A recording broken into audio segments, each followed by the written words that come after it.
So guys, जैसा कि हमने पिछले एपिसोड में देखा कि शियाओ ने युआन फेंग की शील्ड को भी तोड़ दिया था। शियाओ उसे मारने लगा पर वो रहम की भीख मांग रहा था, लेकिन शियाओ ने उसे मार डाला और उसकी आत्मा को भी नष्ट कर दिया और उसके खून से ही एक नोट लिखा था। फिर वो उस जगह पर आया जहाँ सभी टॉप तियानशेन एकेडमी डिसिपल के बीच फाइट चल रही थी। वांग शी, बियान यू और जुआन कुन के साथ मिलकर मून तुओ को मारना चाहती थी, जिसके लिए उन सभी ने अपने रियल्म को एक्टिवेट करके उसके ऊपर अटैक करने लग गए थे। मून तुओ ने भी अपने रियल्म को एक्टिवेट कर लिया, पर वो उन सभी के हमलों से बच नहीं पाया और घायल हो गया था। पर उसने उन्हें भड़काया था कि अगर तुम मुझे मार दोगे तो आखिर तुम डिवाइन बीस्ट का बंटवारा कैसे करोगे। मौका देकर वो वहां से निकल गया और बियान यू ने जुआन कुन के साथ मिलकर वांग शी को मारने की कोशिश की और उसे घेर लिया था, पर शियाओ से बचाकर निकल गया था और वो उसे पकड़ नहीं पाए थे। शियाओ और वांग शी को जमीन से निकली हुई एक जायंट बॉडी नजर आई थी, जिसे देखकर वो हैरान रह गए क्योंकि वो सरकटा राक्षस की तरह नजर आ रहा था। शियाओ वांग शी से पूछता है कि आखिर ये भला क्या है। वांग शी बताती है कि यह प्राचीन युद्ध के मैदान में मारे गए सैनिक है जो अपने आध्यात्मिक गुणों को बरकरार रखने के लिए इनके शरीर को दिव्य जड़ी बूटियों के द्वारा संरक्षित किया गया था, इसीलिए ये अभी भी इस दुनिया में एग्जिस्ट करते हैं और इस प्राचीन लाश में एक इम्प्रेसिव ऑरा है, इसीलिए इनके द्वारा उपयोग की जाने वाली वो डिवाइन हर्ब भी एक्स्ट्रा ऑर्डिनरी होनी चाहिए और इसके अंदर इमोर्टल दाओ की विरासत भी हो सकती है। शियाओ देखता है कि वहाँ एकेडमी का जहाज मौजूद था, इसीलिए शियाओ वांग शी से बोलता है कि तुम शिप पर जाकर अपने घावों को ठीक क्यों नहीं करती, जबकि मैं उस गुप्त स्थान की तलाश करने जाऊंगा जहाँ वो डिवाइन बिस्ट और ट्रेजर मौजूद है, और अगर मेरा सामना बियान यू और उस जुआन कुन से हुआ तो मैं उनसे तुम्हारा बदला जरूर लूंगा। वांग शी कहती है कि आखिर तुम्हें इतना कॉन्फिडेंस कहाँ से मिलता है। वो दोनों काफी पावरफुल है और वो 3 फ्लोर गैदरिंग के पीक स्टेज पर पहुंच गए हैं, उनकी काबिलियत तुमसे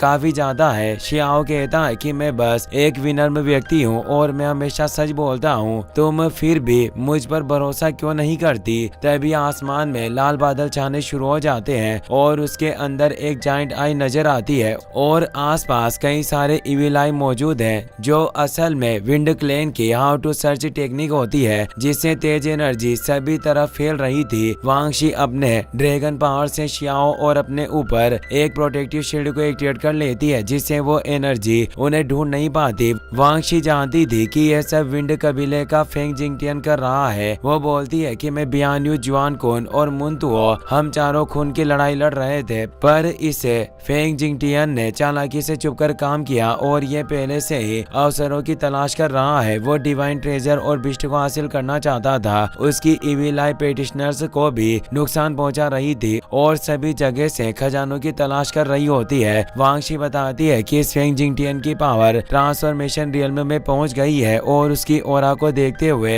ये एहसास हो रहा है कि वो काफी भयंकर चाले चल रहा है और उसने अपने कबीले की एशियन डार्क सेलेस्टियल टेक्निक को भी प्राप्त कर लिया है। शियाओ को याद आता है कि जब उसने मून कबीले के पेटिशनर की याददाश्त चेक की थी तो उसे पता चला था कि विंड कबीला भी उसे मरवाना चाहता है, इसीलिए उसे गुस्सा आता है क्योंकि वो फेंग जिंगटियन से भी बदला लेना चाहता था। वो वांग शी से कहता है कि तुम्हारे कबीले के द्वारा मेरे ऊपर डायमंड सील लगाई हुई है, इसीलिए मेरे सर से तुम उसे हटा दो और मेरा विश्वास करो, मैं तुम्हें कोई धोखा नहीं दूंगा। और उन तीनों ने तुम्हें चोट पहुंचाने की कोशिश की थी, इसीलिए बियान यू, जुआन कुन ने तुम्हारा बदला लेकर रहूंगा और उन्हें पूरी तरीके से खत्म कर दूंगा। वांग शी पूछती है कि आखिर तुम करना क्या चाहते हो। शियाओ बोलता है कि तुम्हें चिंता करने की कोई जरूरत नहीं है, तुम पहले से ही काफी गंभीर रूप से घायल हो, इसीलिए अब वक्त आ गया है कि तुम आराम करो और इस वक्त केवल मैं ही हूँ जिस पर तुम भरोसा कर सकती हो। तो वांग शी उसकी बात मान लेती है और वो अपने लिंक्सी ब्रेसलेट की मदद से शियाओ के हेड पर लगे हुए डायमंड सील को हटा लेती है और अब शियाओ तेजी से वहाँ से निकल जाता है। वांग शी सोचती है कि इसने काफी तेजी से काम लिया और ये उस फेंग जिंगटियन को मारने के लिए इतना उतावला हो रहा है। क्या ऐसा हो सकता है कि विंड फैमिली के द्वारा पहले इसे परेशान किया गया हो। अब हमें फेरी बैटलफील्ड के ताइसू पीक का सीन दिखाया जाता है, जहाँ जुआन कुन के ऊपर विंड कबीले के एक स्कल शॉट टेक्निक से हमला हो रहा था, जिससे निपटने में उसे काफी प्रॉब्लम हो रही थी। ये सब भी फेंग जिंगटियन कर रहा था क्योंकि वो चाहता था कि सभी पेटिशनर सिर्फ उसकी पावर का सामना करने में ही लग जाए और वो सभी ट्रेजर को हासिल कर ले। शियाओ छिपकर ये सब देख रहा था और सोचता है कि वाकई विंड कबीले की पावर मामूली नहीं है, जिससे ये हान कुन भी इससे दूर नहीं भाग सकता। इस फेंग जिंगटियन ने काफी महान ताकत हासिल की, पर शियाओ को समझ नहीं आ रहा था कि ये जुआन कुन अकेला क्यों है, वो बियान यू कहाँ होगी। तभी शियाओ को कुछ लोगों की आवाज आती है जो फेंग जिंगटियन के आदमी होते हैं। वो बियान यू को ढूंढते हुए 3000 स्टेट के लोगों का शिकार कर रहे थे। वो शियाओ के ही एरिया के थे और सभी काफी थक चुके थे। विंड कबीले के लोग कहते हैं कि तुम सभी काफी कमजोर हो और तुम्हारी क्यू एनर्जी भी खत्म हो चुकी है, इसीलिए हार मान लो। पर तभी शियाओ थंडर एम्परर ट्रेजर का इस्तेमाल करके उन तीनों विंड कबीले के लोगों के शरीर के 2 हिस्से कर देता है, जिससे वो एक ही पल में मर चुके थे और उनका ब्लड चारों तरफ फैल गया था। पर वो अभी भी मरे नहीं थे। शियाओ एक को अपने पास लेता है और अपने सोल सर्च टेक्निक का इस्तेमाल करता है। इससे उसे पता चलता है कि विंड कबीले के सभी लोग ये जानने के लिए उतावले थे कि आखिर 3000 स्टेट के युवाओं का बैकग्राउंड क्या है, जिससे विंड कबीले के पावरफुल लीडर ने उसे 10 सालों तक ताइचू माइन में कैद रखने का ऑर्डर दिया। और जब उन लोगों ने रिसर्च की तो उन्हें पता चला था कि प्राचीन समय में 7 बॉर्डर किंग के सभी पावरफुल पेटिशनर शी क्लेन से थे और उनके साथ उन्होंने संघर्ष किए थे। उनकी पावर काफी महान थी, जिससे विंड कबीला शी नाम से नफरत करते थे। भले ही एकेडमी के रिसोर्सेज लिमिटेड थे, पर विंड कबीले के लोग नहीं चाहते थे कि शियाओ एकेडमी में जाकर पावरफुल बने और कोई भी अपॉर्चुनिटी हासिल करे। शियाओ को काफी गुस्सा आता है, वो उसकी बॉडी को नष्ट कर देता है और काफी लोग विंड क्लेन के लोगों की बची हुई बॉडी को भी अपनी एनर्जी से पूरी तरीके से राख में मिला देता है और उनके जे टोकन को भी नष्ट कर देता है, जिससे उनकी आत्मा थी जिसे एकेडमी में सभी डिसिपल आजाद हो चुके थे। वो सभी शियाओं को इस मदद के लिए थैंक्स कहते हैं और अब सब तेजी से वहाँ से निकल जाते हैं। पर फेंग जिंगटियन को पता चल गया था कि किसी ने उसके आदमियों को मारा है। वो गुस्से में बोलता है कि आखिर यहाँ कौन है जो मेरे प्लान को बर्बाद करने की हिम्मत कर रहा है। उस जगह पर आसमान में एक जायंट आई ओपन होती है, जिससे शियाओं पर हमला होता है। पर तभी बियान यू वहाँ आकर उसे बचा लेती है। जुआन कुन उसे देखकर खुश होता है। बियान यू जियोयान से कहती है कि आज हमें मिलकर इस फेंग जिंगटियन का सामना करना होगा।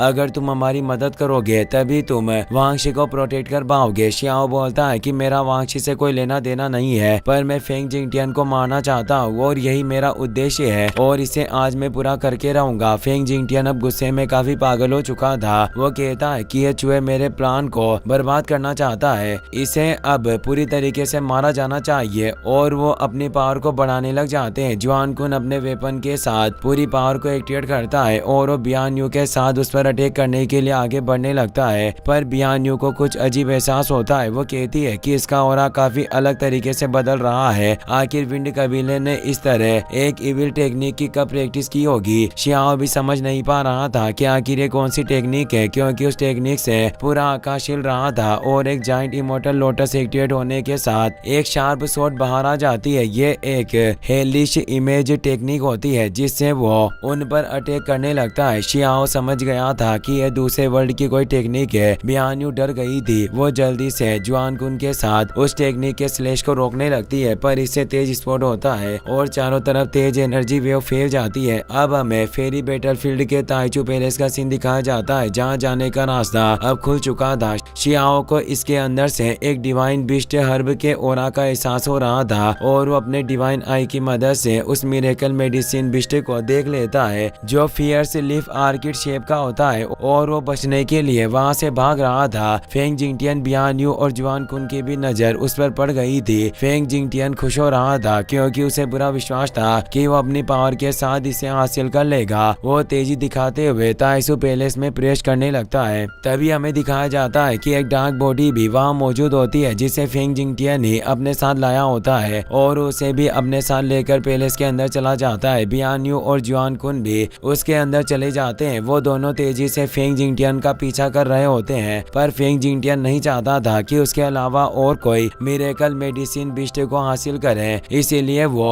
उन पर अपने सरपेंट पावर से अटैक करता हुआ कहता है कि मेरे रास्ते से दूर हट जाओ। जुआन कुन कई सारे रोक को आगे करके उन सरपेंट को रोक लेता है, पर यह काफी विनाशकारी शक्ति थी, इसीलिए बियान यू भी अपनी पावर का इस्तेमाल करती है और उन हमलों को रोकने लगती है। वो हैरान थी कि आखिर विंड कबीले के पास इतनी फेरोसियस स्टेट की पावर कैसे हो सकती है। फेंग जिंगटियन काफी गुस्सा था क्योंकि वो दोनों रुक नहीं रहे थे, इसीलिए वो पलटकर अपने ब्लड सेक्रीफाइस से एक तेलिस्मान बनाता है जिससे एक तेज एनर्जी पोर्टल एक्टिवेट होता है, जिससे कई सारे डेमोनिक बिस्ट निकलकर उन दोनों पर हमला करने लगते हैं। वो उन बिस्ट पर अटैक करके आगे बढ़ रहे थे, पर एक बिस्ट के टकराने की वजह से जुआन कुन दूर हो गया था और बियान यू की स्पीड भी कम हो गई थी, जिससे फेंग जिंगटियन तेजी से आगे बढ़ रहा होता है। बियान यू काफी परेशान होती है कि अगर उसे डिवाइन मिरेकल बिस्ट मिल गया तो हम दोनों निश्चित रूप से मारे जाएंगे। जुआन कुन भी अब तेजी से आगे बढ़ने लग गया था, पर फेंग जिंगटियन के पास मौजूद डार्क एनर्जी से